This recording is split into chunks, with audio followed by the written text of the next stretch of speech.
بسم اللہ الرحمن الرحیم۔ السلام علیکم۔ مدینہ منورہ میں یہودیوں کے ایک بڑے عالم تھے، زید بن سونا۔ فرماتے ہیں کہ جب مجھے پتہ لگا کہ مدینہ میں ایک رسول آئے ہیں تو میں انہیں دیکھنے گیا۔ کہتے ہیں کہ جب میں نے چہرہ نبوت کو دیکھا تو میں نے پہچان لیا کہ یہ چہرہ حق ہے۔ ہماری کتابوں میں جو نشانیاں ہیں وہ سب ان میں ہیں، بس 2 نشانیاں بھی باقی ہیں۔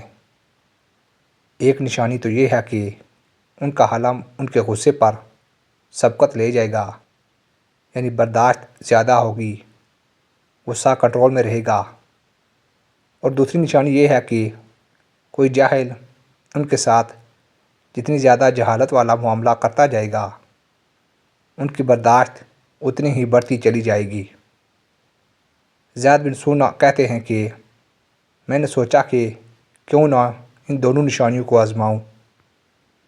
چنانچہ میں اس مقصد سے نبی کریم صلی اللہ علیہ وآلہ وسلم سے قریب رہا، موقع کی تلاش میں رہا۔ چنانچہ ایک دن نبی کریم صلی اللہ علیہ وآلہ وسلم باہر نکلے تو حضرت علی رضی اللہ عنہ ان کے ساتھ رہے۔ ایک بدھو نبی کریم صلی اللہ علیہ وآلہ وسلم کے پاس آیا اور آ کر کہنے لگا، اے اللہ کے نبی، میرے قبیلے کے کچھ لوگ ایمان لا چکے ہیں اور وہاں پر قحط آ چکا ہے۔ اگر آپ مجھے کچھ دے دیں تاکہ میں جا کر ان کی مدد کر سکوں۔ حضور صلی اللہ علیہ وآلہ وسلم نے ارشاد فرمایا کہ میرے پاس ابھی تو کچھ نہیں ہے۔ زید بن سونا فرماتے ہیں کہ میں اس وقت آگے بڑھا اور کہا کہ اے اللہ کے نبی، آپ مجھ سے کچھ پیسے لے لیجئے اور فلاں دن فلاں وقت میں مجھے فلاں درخت کی کچھ کھجوریں واپس کر دیجئے گا، ادائیگی میں ابھی کر دیتا ہوں۔ حضور صلی اللہ علیہ وآلہ وسلم نے جب یہودی کی بات سنی تو فرمایا کہ بات دراصل یہ ہے کہ میں تم سے قرض تو لے لیتا ہوں، مگر باغ کی تخصیص نہ کرو کہ فلاں باغ ہی دوں۔ تم مجھے ابھی پیسے دے دو، میں تمہیں اتنی کھجوریں ادا کر دوں گا اور معین وقت میں ادا کر دوں گا۔ زید بن سونا فرماتے ہیں کہ میں تو پہلے ہی موقع کی تلاش میں تھا، چنانچہ میں نے کچھ درہم دے کر حضور صلی اللہ علیہ وآلہ وسلم سے معاہدہ کر لیا اور نبی کریم صلی اللہ علیہ وآلہ وسلم نے وہ درہم اس دیہاتی صحابی کو دے دیے اور فرمایا کہ یہ درہم میری طرف سے ان کو دے دینا تاکہ وہ اپنا گزارا کر سکے۔ راوی زید بن سونا فرماتے ہیں کہ ابھی وقت معین آنے میں 2 یا 3 دن باقی تھے۔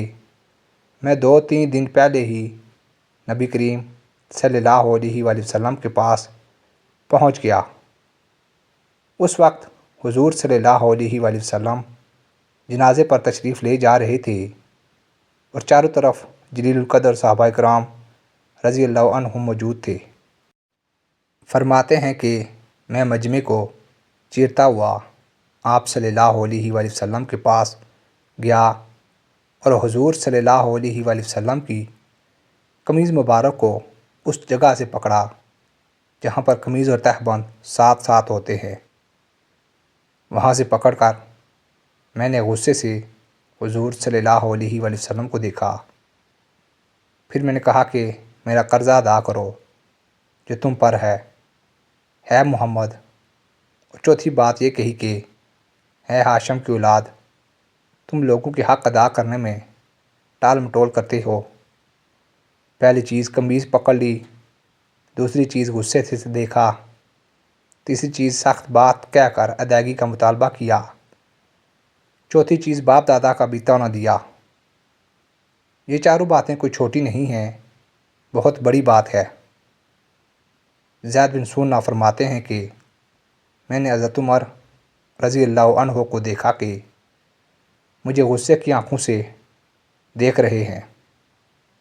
حضرت عمر رضی اللہ عنہ نے مجھ سے کہا کہ اے اللہ کے دشمن، میں یہ کیا سن رہا ہوں کہ تو نے میرے نبی کو یہ کہا؟ اللہ کی قسم، اگر تیرا حق نبی کریم صلی اللہ علیہ وآلہ وسلم پر نہ ہوتا تو میں تیری گردن اڑا دیتا۔ زید بن سنہ فرماتے ہیں کہ میں نے نبی کریم صلی اللہ علیہ وآلہ وسلم کے چہرے کی طرف دیکھا تو آپ صلی اللہ علیہ وآلہ وسلم کے چہرے پر اسی طرح مسکراہٹ اور بشاشت تھی۔ پھر آپ صلی اللہ علیہ وآلہ وسلم نے حضرت عمر رضی اللہ عنہ سے کہا کہ ہم دونوں تمہارے کسی اور سلوک کے مستحق تھے۔ تمہیں چاہیے تھا کہ تم مجھے کہتے کہ اچھی طرح حق ادا کرو اور اسے کہتے کہ اچھی طرح تقاضا کرو۔ پھر آپ صلی اللہ علیہ وآلہ وسلم نے فرمایا، اے عمر جاؤ، جتنا اس کا قرض ہے اتنا ادا کرو اور مزید 3 سا وہ ادا کرو جو تم نے اس پر غصہ کیا ہے۔ زید بن سنہ فرماتے ہیں کہ حضرت عمر رضی اللہ عنہ نے مجھے کھجوریں دی جتنا میرا قرض تھا، مزید اور بھی دی جو نبی کریم صلی اللہ علیہ وآلہ وسلم نے ان سے فرمایا تھا۔ حضور صلی اللہ علیہ وآلہ وسلم کا یہ رویہ دیکھ کر میں نے اسلام قبول کر لیا۔ حضور صلی اللہ علیہ وآلہ وسلم کے اخلاق ایسے تھے کہ یہودی مسلمان ہو جایا کرتے تھے۔ آج ہمارے اخلاق ایسے ہیں کہ ہمارے گھر والے ہی ہمیں دیکھ کر دیندار نہیں بن پاتے۔ معلوم ہوا کہ اپنا قرض واپس مانگنے والا اگر سختی کرے تو اس کے برتاؤ کو برداشت کرے، ہو سکے تو اس کا قرض فوراً ادا کر دے۔